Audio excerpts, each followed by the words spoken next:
So, a quick video how to fix the F11 error code on the Miele dishwasher. The most probable reason is that there's some object blocking the drain pump. So take off the filter like this, and here you will find a small lid which you can take out. And behind the cover you will see a small wheel which is supposed to spin freely.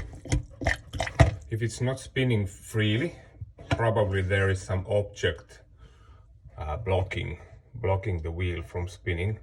I found this today blocking the wheel. So you can check that it's all clear from